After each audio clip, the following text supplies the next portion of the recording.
How interested are you in changing your life? Really? Because again, as was said there, and as we have said for 23 orbits, your behavior, your actions are the key.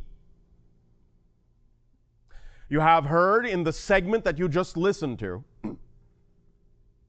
the individuals say, well, here is the secret to the secret. And they then discuss the idea about state of being, that you can simply choose to be happy for its own sake.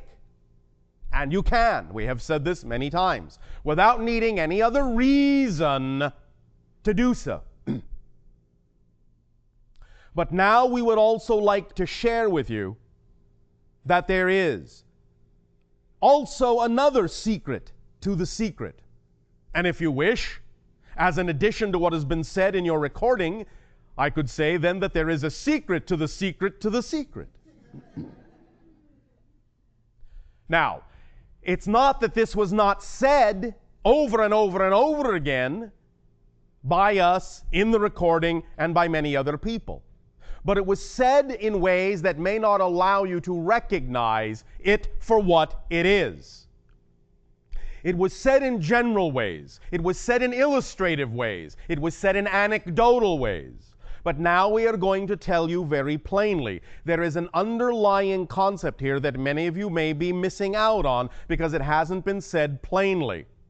Because we understand that because of many of the definitions and belief systems that many of you have been raised with, that some of those definitions may act as a filtering system that will not really allow you to hear clearly what the underlying fundamental concept here is. We know that many of you get it when we say, follow your passion, act on your passion. And when you have heard others say, follow your bliss, act on your excitement, act on your passion, behave as if. We know that you believe you get that much. But at the same time, in many of the discussions we have had with many of you, we also hear the idea of putting your trust in negativity, of doubting yourself, and saying, well, I am doing my best to follow my passion, but it doesn't seem to be working. Well, I'm doing my best to do this, I'm doing my best to do that. Here's the key that we find, in a sense, is lacking from what the energy is that you're attempting to apply when attempting to follow your passion. It's all well and good to recognize that following your passion, when you recognize it, is the thing to do. But what you may not also understand the importance of is that you also, here it is, are you paying attention? The secret to the secret to the secret. Ears open wide. This is going to sound very simple, but it's very important. When you are acting on your passion, you must also be passionate about being passionate, which many of you are not. When you search for your passion, and then you find something, or you recognize the idea of looking around at any given moment for what excites you the most at that moment, and many of you make an attempt, many of you make an application, many of you do an act, there will still be, according to many of your belief systems, those moments when you go back into, when you choose to go back into many of your negative beliefs, many of your negative feelings, many of your negative thoughts, the things you don't prefer. And this is where it is most crucial to remember that you must also be passionate about being passionate in order to really allow your passion to work. And what this simply means is you don't ever give up. You, at any given moment that you feel yourself waning, look around and use your imagination and create for yourself in that moment an action and a behavior that will take you back into your passion. You must, in that sense, exhibit passion in order to create passion. This is how you bootstrap yourself up the vibrational ladder. To put it in another way, you have heard us say, you have heard them say, when you have a vision, when you have a dream, when you have a picture, when you have a visualization, act it out as best as you can. Do all the things as best as you can to allow yourself to create the frequency of the reality you prefer, even if it isn't literally, physically manifesting yet. This is the willingness to be passionate about being passionate, instead of choosing to feel the idea of the inertia tugging at you from the beliefs you don't prefer. The willingness to act differently regardless of the recognition that you have those beliefs. For example, when you see someone who is truly driven, truly passionate about something, about some career, about some reality, about some idea, you literally see that they are hungry for this manifestation. They are driven. They are obsessed with it. The idea is to become obsessed about being obsessed. To do the things themselves for their own sake of creating passion that will then allow you the opportunity to take that and create the vibrational state necessary to attract what you prefer. So, as we said, here's an example. You have now at your disposal, as we said, this tool called The Secret, and many other tools. Doesn't have to be this, but it's readily available to you all in a very convenient form, so it can be this. But as an example, if you are sitting around looking at your life, looking to be passionate about something, and wondering how to be passionate about being passionate, the idea again to recognize is that when you see people who truly are passionate, they are driven at every level, at every stage. So, if it's really that important to you, if it's really that important to you, bless you. If it's really that important to you to create the reality you say you prefer, you will do what it takes. You will do anything. You will be hungry to create a vibration of passion within you all the time. Which means that if you have any kind of permission slip or tool available to you, you will use it as often as you can. You will inundate yourself with it until there can be no other thought, until there is no other choice. To put it in pragmatic terms, if you find yourself one day feeling that your energy is waning, listen, put on your headphones and listen to The Secret again. If the next day you find your energy is waning, put on your headphones and listen to it again. And again, and again, and again, and again, and again, and again, and again, until you get it. Until it sinks in, until it becomes second nature, until it becomes your first thought, until you don't think any other way. Inundate, immerse yourself in all the things that are of that nature, to the exclusion of all other techniques, all other offerings, all other tools. If you're really passionate about something, and passionate about being that passionate, you will do what it takes. You will allow yourself to be completely submerged and obsessed with the very idea of creating the state itself that is representative of the reality you prefer. Now, you don't have to do this. It's up to you.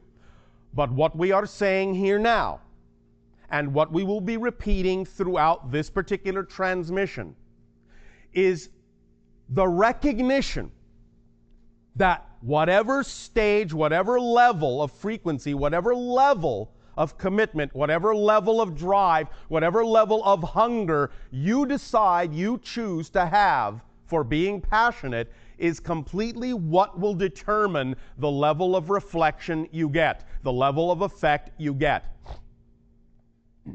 So if you say to yourself, I don't have to listen to that again, I already know it, still not working for me, I'm still not happy, still not getting the reality vibration, still not creating the state of being I want, but I don't have to listen to that again, then that's the state you will remain in. When you remember a time when you became passionate about something, anything, you couldn't get enough of it. Every day, every waking thought, you ate it, you drank it, you breathed it in. You looked for anything that had to do with that thing, to learn more, to feel more, to absorb more, to immerse yourself, surround yourself more with that idea. The idea is that that in and of itself, that activity in and of itself of immersing yourself in a passionate state is paramount, is very important to the generation of attracting all the things that are then representative of that passion. So if you're not going to be passionate about being passionate, you are going to remove for yourself a very strong stepping stone, a very strong connective link to attracting the things themselves that are representative of your passion. Does this make sense to you? All right. Now we understand, and we know you understand, that even with this knowledge, there will still be portions of your mind, portions of your physical mind going, oh no, that's just too much. So be it. That's your choice. But we are here to tell you that everything you need to know and everything you have learned from us is being restated in this work, and you have it available to you. Take advantage of it. Immerse yourself.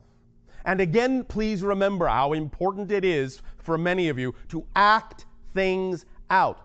We know, it's no secret to us, that when we have often suggested to many of you that the way to allow yourself greater opportunity for manifestation, greater ability for manifestation, is to actually go and physically act out the scenario that represents your highest joy. And we know, as we said, it's no secret to us that most of you simply don't. Why not? That's the question. That's the true, honest self-assessment that really needs to be investigated. Why not? Because what that simply means is you're not really that passionate about creating that reality. It's not really that important to you. You're not really consumed by it. You're not really obsessed by it. You're not really immersed by it. Why not? That's the question. Why not?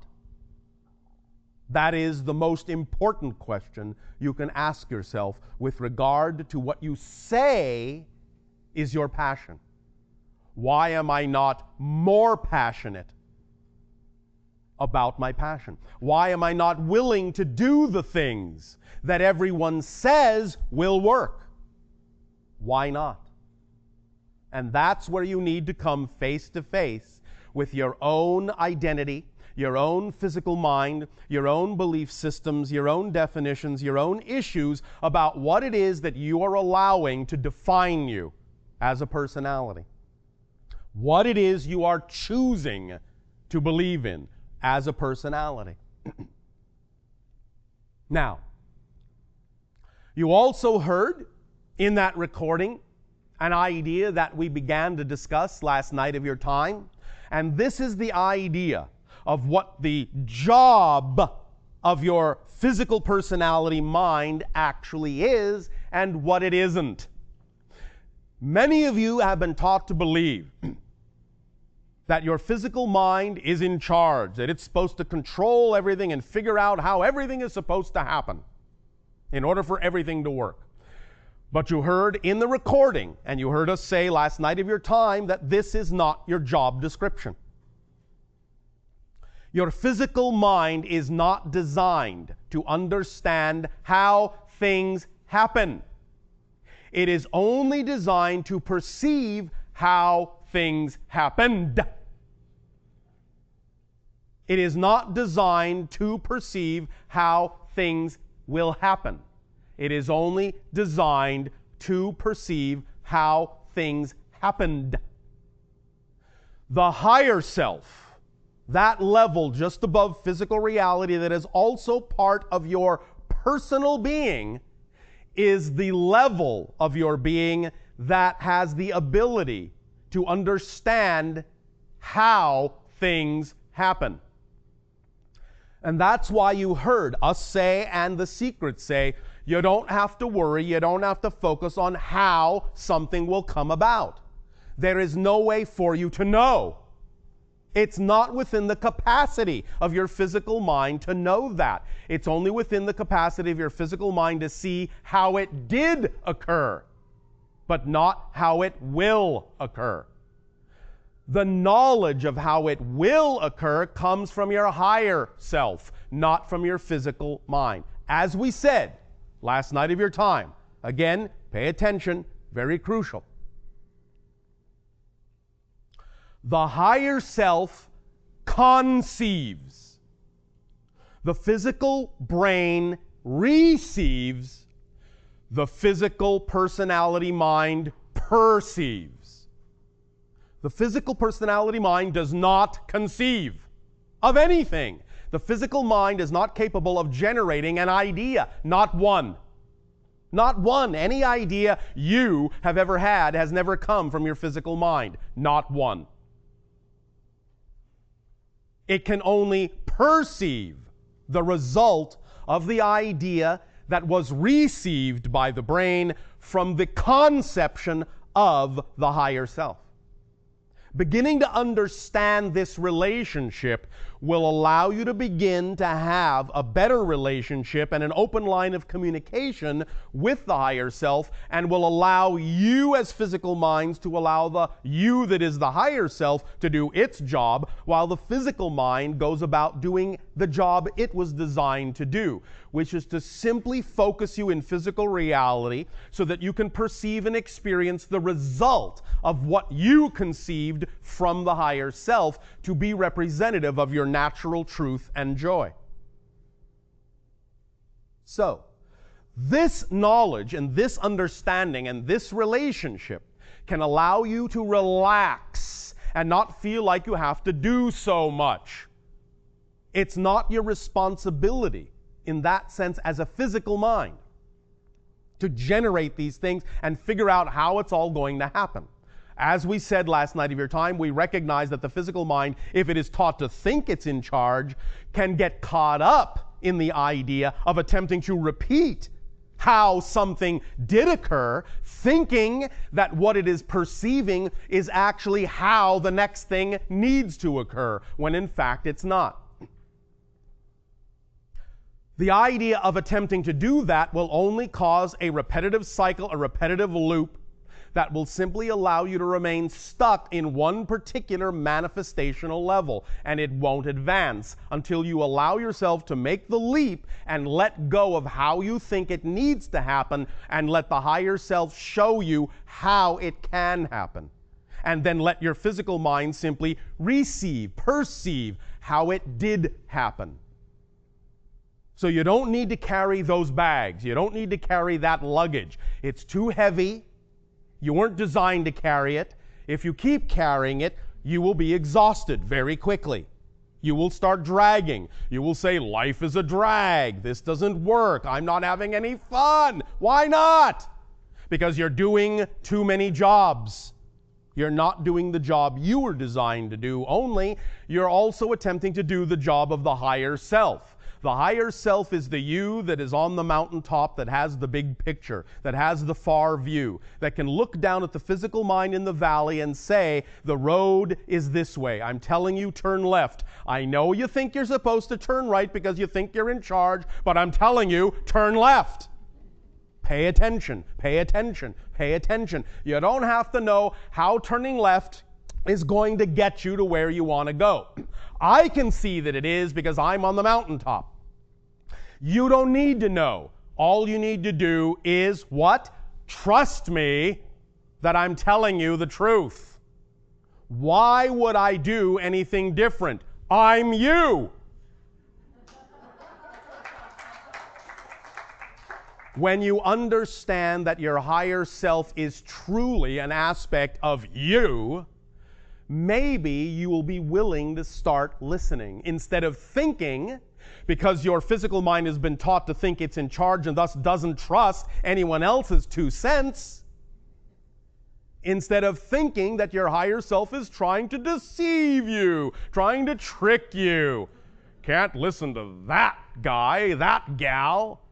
What does he know? What does she know about being down here in the valley? A lot. Because you are also it. And it is also you. What we are simply saying is this is the complete person. Higher self, receiver brain, physical mind, this is the complete persona. And when you compartmentalize yourself, you are not functioning literally, not functioning as a complete person.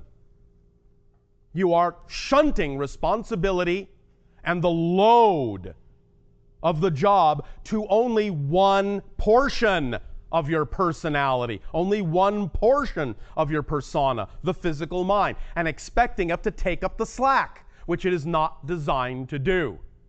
You're putting too much weight on it, too much emphasis on it, and it's going to wear the physical you down to the point where it won't matter what the higher self says about taking this road or that road. You'll just be too exhausted to move. Just can't do it. Sorry. The idea is that when you allow yourself to let the higher self pick up that slack by doing the job it was designed to do, your load will be lightened. You will be energized. You will be enlightened. You will feel freer. You will feel like you have more energy than you ever imagined possible. You will be able to move in the direction the higher self is suggesting, because you will then not be weighed down by things that you don't have any business carrying with you. And it will make you feel free, and you can run down the road, and that means as soon as you give up the job that isn't yours, things will accelerate. If you think you need to lug all this luggage down the road, it's going to be slow going. When you drop what isn't yours, things will speed up because now you're not carrying extra weight. Things will accelerate. The paradox here is that because the physical mind has been taught to think it's in charge and has to figure out how everything is going to happen, it actually slows things down, even in the face of wanting things to speed up. It's doing exactly the opposite of what it actually really wants to have happen by taking on too much weight. So by letting that go and allowing yourself to function as the whole being, and trusting the how to the higher self and not thinking about it, not worrying about it in the physical mind as to how you're going to get where you know you want to be, then you will allow there to be balance on all levels of your being.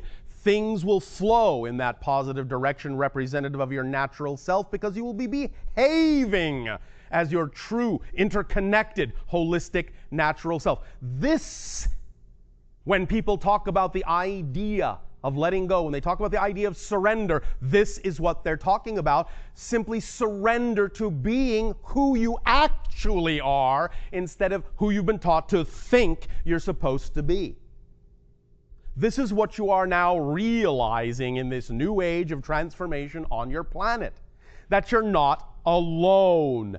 That the compartmentalized you that you heretofore thought was the totality of your being is in fact nothing but a small piece. And that you actually have other portions of yourself that you could be using, that you could be allowing to carry some of the load with you, but which you have refused to believe can happen because of the way your personality mind, your physical mind has been taught to think about what it's supposed to do, about what its responsibilities actually are.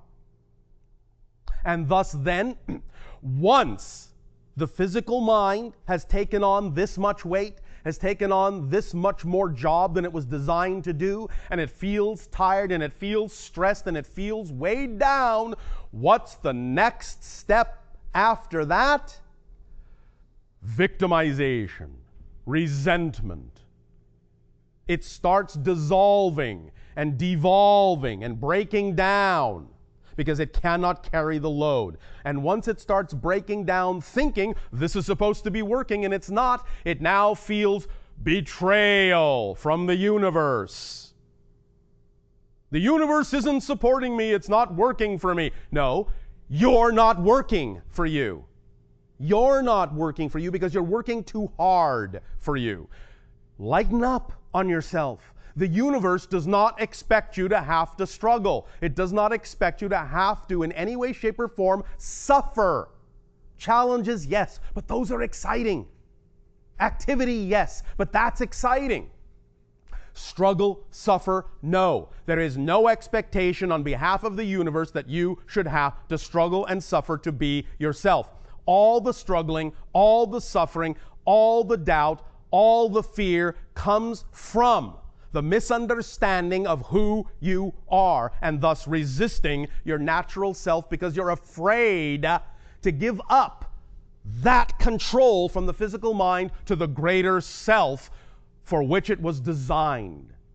And when you thus then don't do that and take it all on yourself and start slogging down the road, very heavy under the burden of things you have no business carrying, comes the victimization, the sense of fear, the sense of betrayal, the sense of being alone, the sense of being cut off, the sense of being disconnected, the resentment, the hate, self-loathing, lack of deservability. All these issues stem from not allowing your full self to carry the load. All of it. Bless you. There are, as we said, now many more different, shall we say, permission slips being created by many different people with regard to ideas such as abundance and living your passion and so on and so forth. They are all saying the same thing. Choose whichever one seems to work best for you. But when you make a choice as to what permission slip is most reflective and most representative of what you believe works best for you, then take that information and inundate and immerse yourself in it to the point where you are truly exhibiting a passion for being passionate. And thus then you will find that you will infuse yourself when you give up the weight that doesn't belong to you, and you infuse yourself with a passion for being passionate, the levels of synchronicity will explode in your life to such a degree that you will find staggering, miraculous, enlightening, uplifting, levitating. You will be flying in many different ways. Accelerating, opening up, feeling the love that has always been there unconditionally for you.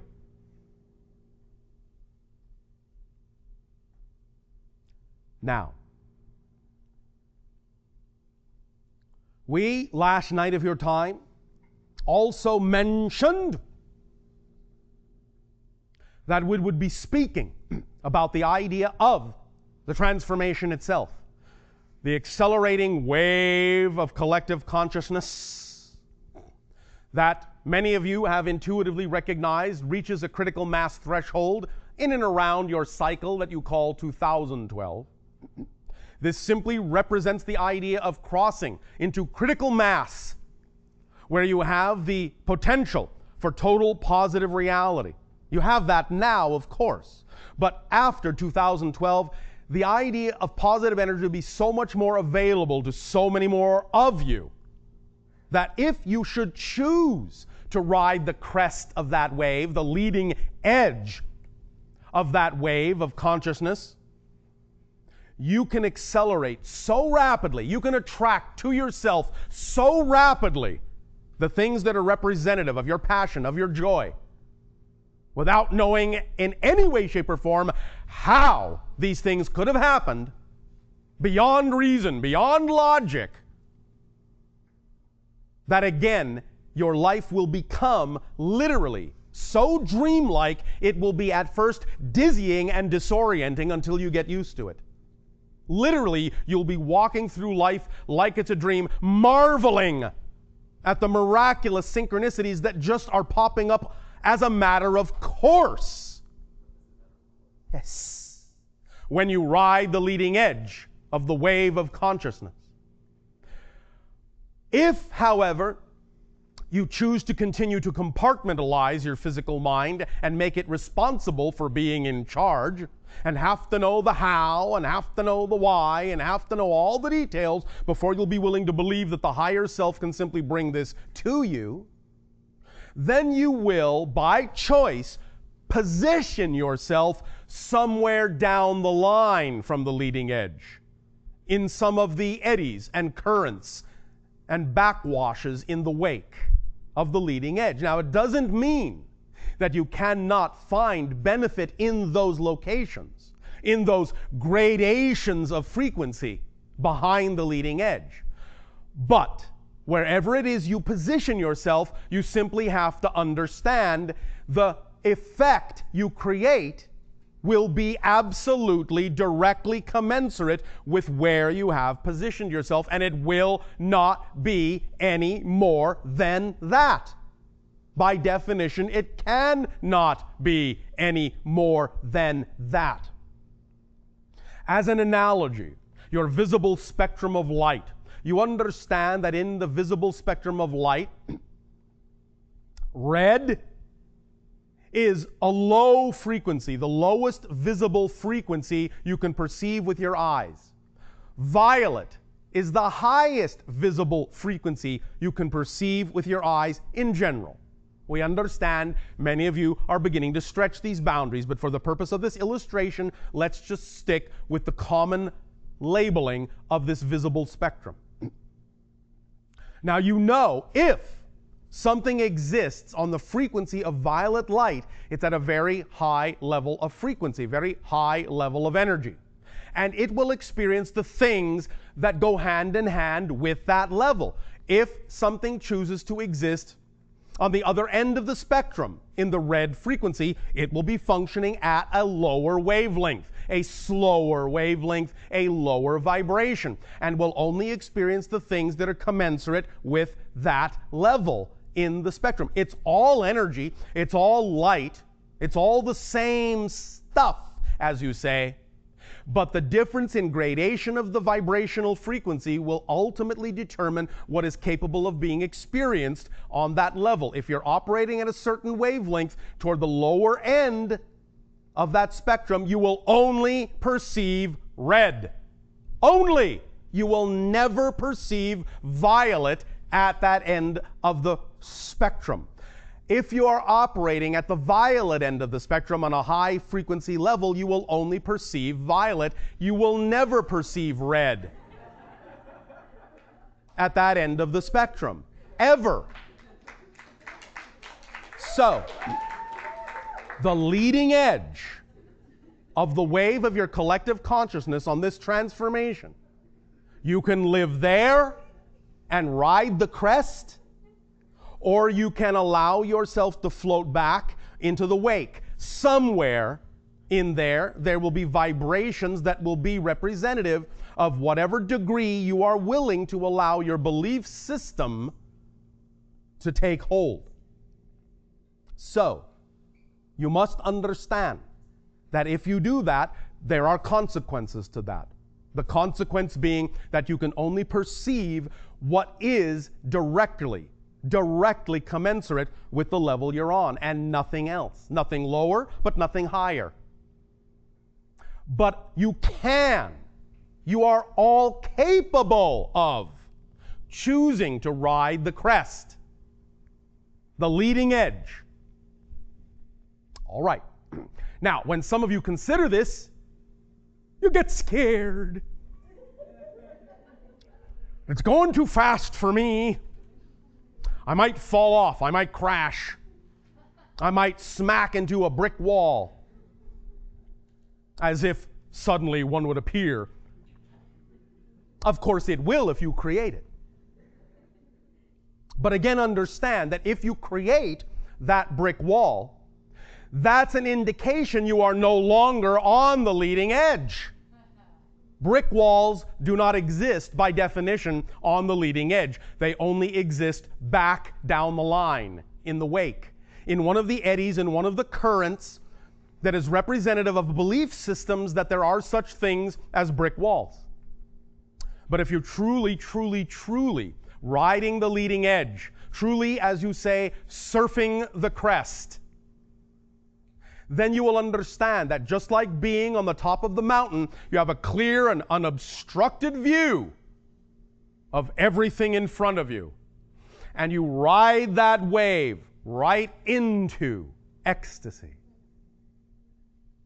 Ride the leading edge of the ecstasy.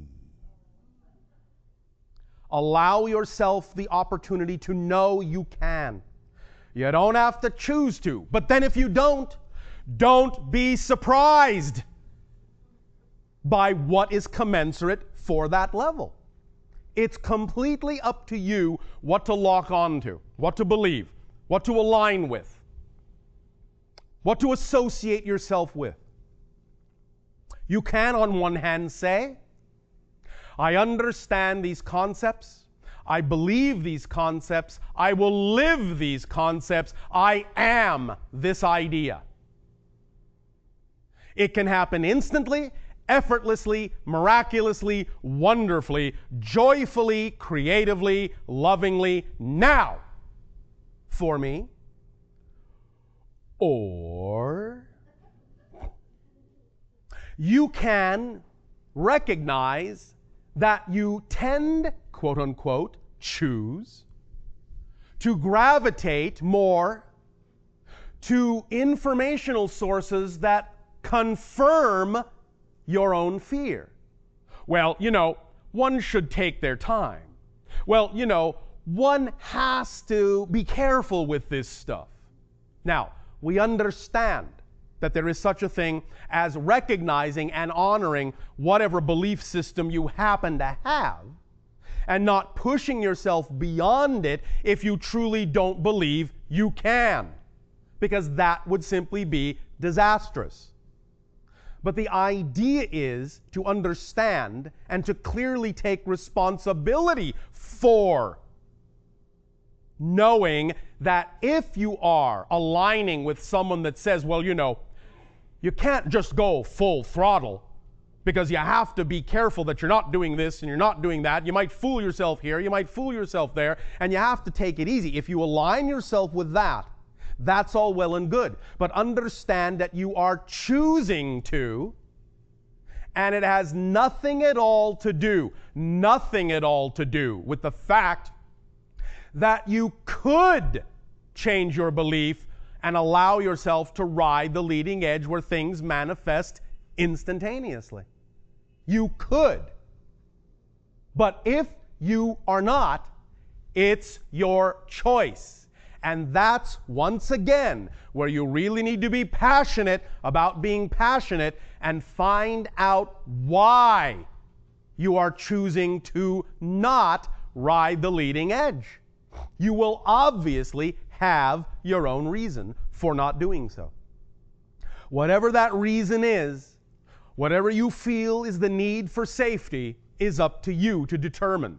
but just take responsibility and recognize the responsibility and the choice that you are making for understanding that it's not empirically true that you have to do it that way. It's not empirically true that you have to listen to what that person is saying as opposed to what this person is saying. It's just your choice. Take responsibility for it and then be passionate about finding out why you believe what you do, so that you can, if you are willing, open up to new beliefs that will allow you to move up the spectrum and be in the violet instead of in the red, financially speaking.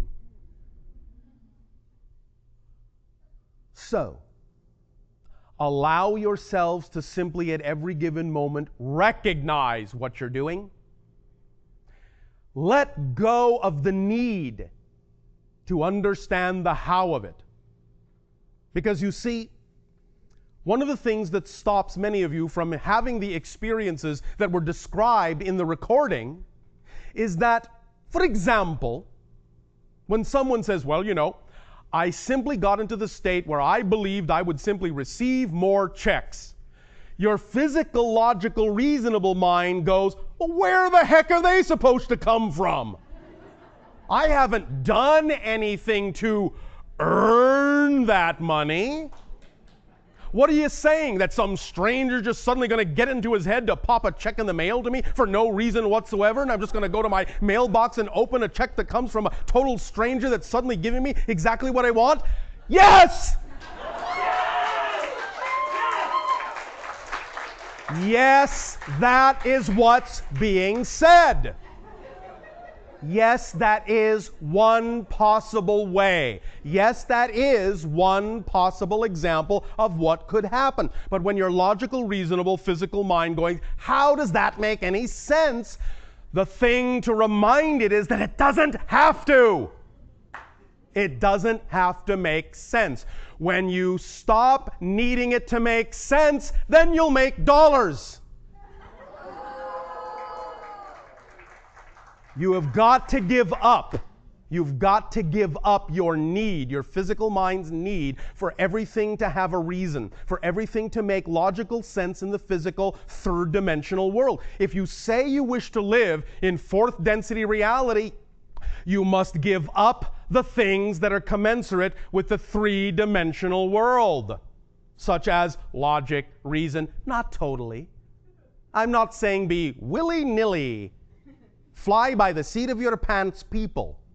I'm saying be aware of the fact that these things are simply points of view, and that you often stop yourselves from allowing these things to come to you because you logic them to death. You detail them to death, literally. You look for a chain of reasonable connection. And believe me, in fourth density reality, there are many chains that to a third density mind are not reasonable or rational at all. You have asked us, how do we travel from star to star? And we have explained to you, we don't travel from star to star. We're simply here, then we're simply there. The logical mind boggles. But how did you get there? How is it possible to go from here to there without stepping on all the places in between? That's not rational. That's not logical. Yes, it is from a different point of view. I'm talking about not abandoning logic. I'm talking about higher logic. The logic that comes from standing on the mountaintop where you can see the entire valley, the entire network, and where it makes sense to you on the mountaintop to say, if you actually go back 3 steps and then to the left, you're actually going to get there more quickly than if you just go straight ahead. Whereas down in the valley, the logical mind self is going, but everyone knows the shortest distance between 2 points is a straight line. And if I go backwards, how can I get there sooner than if I go forwards? How? And the higher self goes, ugh.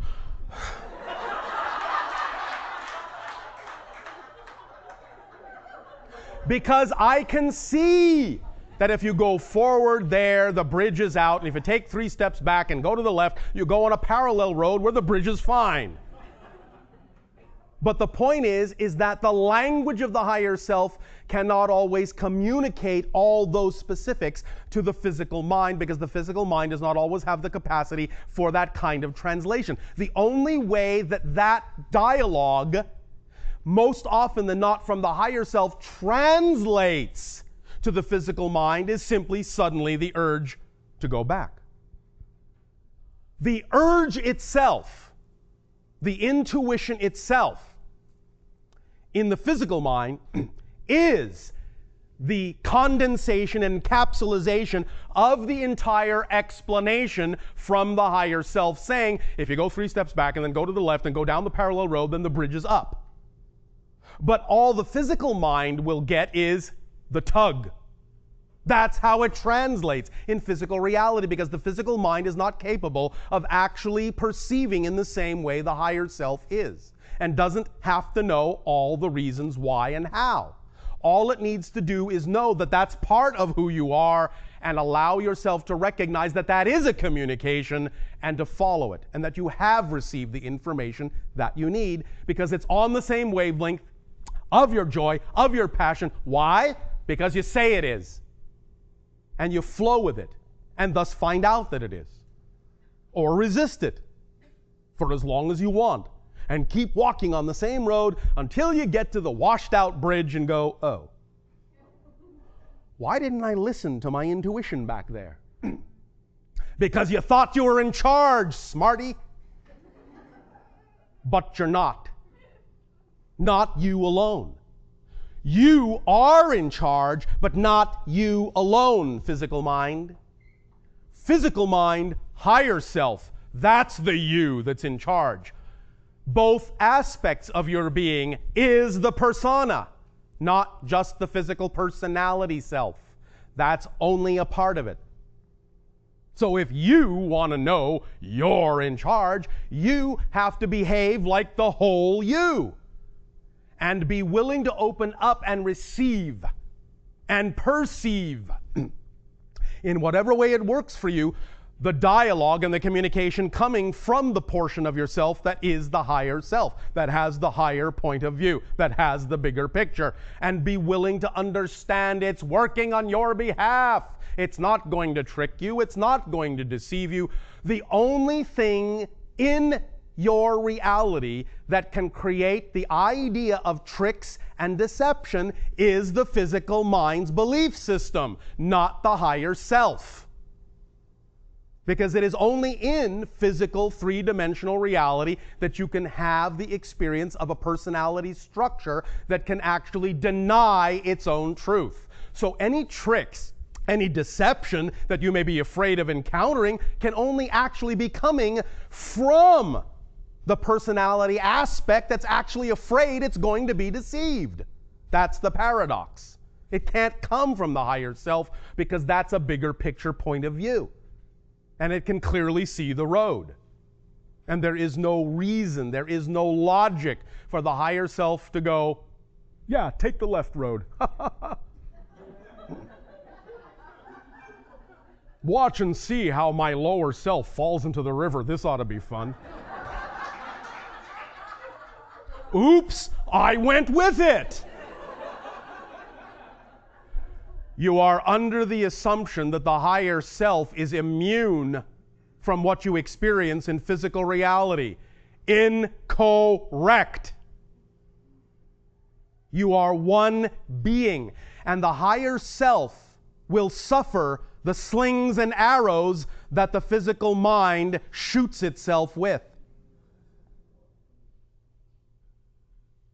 You are one being, and it is not detached from you, and it is not immune to the consequences of the physical mind's choices.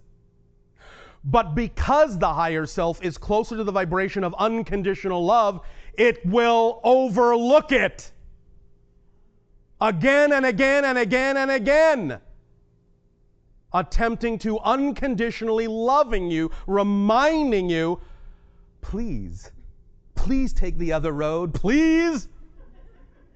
Oh, here we go again. It is not immune to the consequences of the physical mind's acts and choices. Do not assume that it is. But it is close enough to unconditional love to forgive it and to keep giving you the benefit of the doubt. That's the relationship of your higher self. That's its job. To keep on guiding you no matter what. Because it is the vibration of unconditional love that the physical mind often refuses to allow itself to perceive. Through the belief systems it chooses to buy into that deny its truth to itself. So, higher self says, please, please, please, please know you are loved. Please, please, please allow me to love you. Please, please, please love yourself enough to know you're not alone in this. That you don't have to do it all. That you weren't designed to. You weren't expected to. Ever. Not once. Carry this burden by yourself.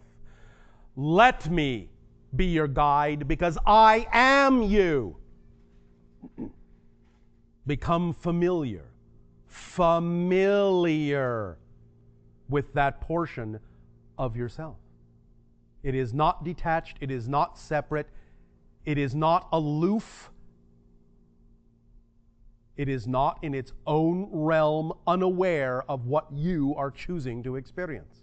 It will also experience it in its own way. But nevertheless, will always overlook it and always urge you forward. Or left, or back, or whatever is necessary. Take a deep breath and let this sink in deeply, deeply, deeply. And allow yourself to at least consider the possibility that you deserve to be on the leading edge of the crest of the wave of consciousness of the transformation.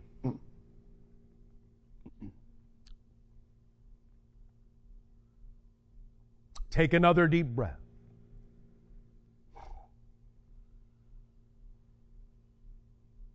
Now, in terms of your time frame, what is the time remaining for the segment of this transmission?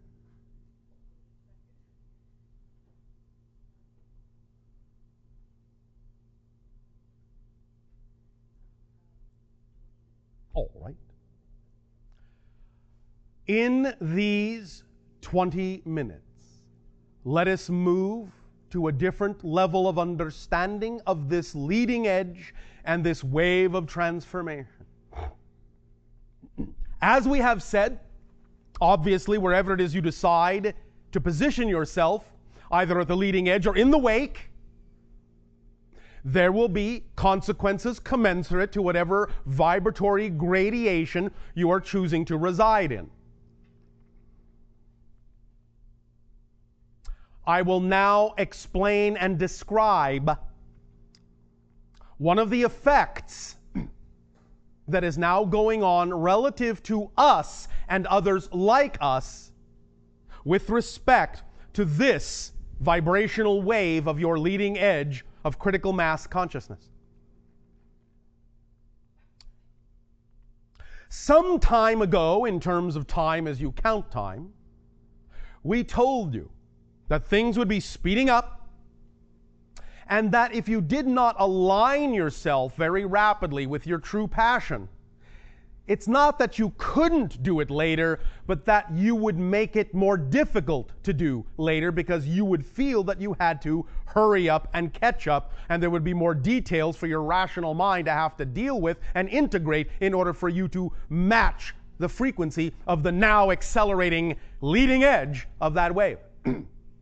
Here is another example of what we mean by that, and why it is so important, if you wish to be true to yourself, to really let yourself go to ride that leading edge and not hang back. But again, it's up to you. But here is another effect with respect to us. You must understand, we have an agreement with your collective consciousness. In order for us to be able to interact with you in this way, in order for us to be able to impart these kinds of ideas and this kind of information to you and to share with you and discuss with you these notions, we have to abide by the vibrational agreement we have made. As you accelerate, and I know this is going to get a little bit heady, but follow along. It'll be worth it. As you accelerate, every moment you change, you are creating new parallel realities to go along with the change in you. Because every change is a total change, as we have said. And when you talk about total change, we mean universal change. So every change is a whole new parallel reality. Even if one parallel reality may be only different from another by one atom, it's still a completely different reality. Totally different. And as you change and as you make decisions, you go through, you bring yourself through a succession of parallel reality shifts so automatically, so smoothly, you don't even always recognize that that's what you're doing. But you see, movement itself, the perception of movement of any kind, is actually the perception of a succession of parallel realities. This is one reality. This is another. This is another. This is another. This is another. This is another. And in between those positions were an infinite number of other parallel realities that we have all just agreed to go through together. And so we all think we're all in the same room at the same time, and that nothing much has changed except maybe that it's getting a little bit closer to lunch. But you see, for as many of you as are quote-unquote in the room, there are that many rooms, literally distinctly different rooms. And each of you is actually creating that room and all the people in it in your universe, just as someone else is agreeing to create that room and all the people in it in their universe. And those two points of view will actually not only be slightly different as points of view, they will not actually be different points of view of the same room at all. They will be points of view of completely different parallel reality rooms. The only reason you have a common experience at all is that you agree to in any way, shape, or form. But here is the thing. As you upgrade, as you levitate your frequency, as you raise it up and enlighten yourself and create parallel realities, shift yourself to parallel realities that are more representative of that change, then as we have said, certain things will no longer be experienced or perceived by you, because they are simply no longer of the vibration of the new reality you have shifted to. This, we believe, we think, we suppose, we assume, you all kind of get. But what you may not realize is that our agreement with your higher consciousness allows us to interact with you in certain ways on certain levels. But when you shift yourself to another level, you are then allowed to perceive that aspect of us that has made the agreement to interact with you on that level. But if you don't shift to that level, you will not perceive that aspect of us that has agreed to interact with anyone on that level. And as things change, and as the leading edge of your collective consciousness moves forward toward critical mass, a lot of the positions farther down the line in the wake of the leading edge are vibrationally no longer representative of our ability to interact. And so, for anyone staying in those vibrations, we and all such information will begin to unplug and disappear from your reality as we move up the line. That's why we urge you to keep pace with us. Because if you experience that sensation of being left behind, it's not because we're leaving you behind. It's because you're choosing to be left behind. Because we are not in control of this. You are. It's your consciousness determining these different gradients within the collective wake behind the leading edge. We cannot and are not allowed to and are not in control of interacting at those points farther down the line anymore. We have no say in it. When your collective consciousness determines that somewhere far down the wake is no longer vibrationally conducive to the vibration of our interaction with your consciousness in that state, then it is your collective consciousness that is making that reality experience happen. We cannot control that. We do not control that. We are not leaving anyone behind. You are choosing to be left behind if you no longer experience us or information of this nature in those states. That's why we urge you, come with us, come with us. We are always inviting you to come with us. But coming with us means you must change. Because where we are all going, the you have been cannot exist. So we are constantly inviting you to come with us. If you don't come with us, it's not because we have left you out. It's because you have. We don't wish you to. That's why we constantly invite you to change and are constantly reflecting the nature of that change so that when you pick up on it and when you match our frequency, you can change in that way and be equals with us on that level and move forward toward more and more and more and more and more crystallized realization and manifestation of contact, wherein we will then be on a similar enough vibratory level that we can simply continually interact from that point forward. But if you don't move forward through what you may perceive to be changes you don't want, you will not be able to actually experience that reality, and you will no longer be able to experience us or anything like us, because we will simply no longer be germane for the gradient in which you have chosen to remain. Ooh, that rhymed. This is the nature of our agreement with your collective consciousness. So it's out of our hands, and that's why we've always said it's completely up to you. Completely up to you. But things are accelerating. Things are changing. That's the reason why you perceive changes in us. Changes in our agenda. Changes in our accessibility, our availability. Come with us.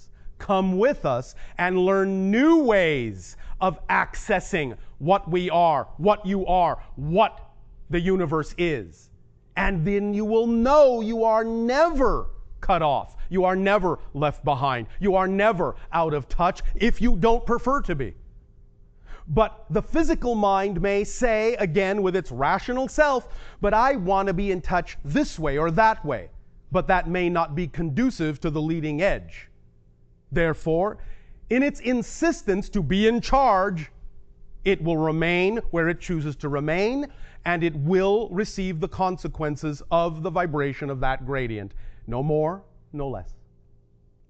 And it can choose to change from there anytime it wishes, but again, it will do so in a different way. And it will not necessarily have available to it the same things it did have when it had the opportunity to take advantage of the things that existed in that gradient for as long as they did. Move with it. Move with it. Ride the wave. Come with us. Come with us. Come with us. We invite you. We invite you. Your higher self invites you to be whole, to be a whole person.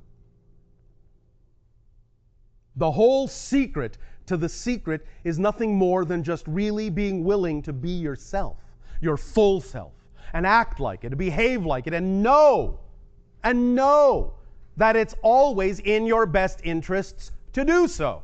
Always in your best interest to do so. Because that's the definition of being whole. The only way it would not be in your best interest is for the physical mind to make that assumption and behave as if that's true. And of course, if the physical mind believes that's true, then for the physical person, it will be true. And that will be the experience. But it doesn't have to be. It doesn't have to be, but it's in your hands. It's not in ours. We are not in charge of your collective consciousness. You are. So make up your mind where you wish to be. Remember who you are. Remember that you are equal. Let go of the reasons you are not. There is on your planet another, shall we call it, methodology, permission slip, style, technique, exercise, seminar, that discusses the issues of, again, money as a symbol, as an idea, to discuss all these things. And it talks about the symptomologies, shall we say, the signs, the symbols that represent a certain state of being. It talks about the idea of how to recognize when you are in a state of self-victimization. The three main symptoms that it talks about are that when a person is exhibiting a state of self-victimization, they will usually do three main things.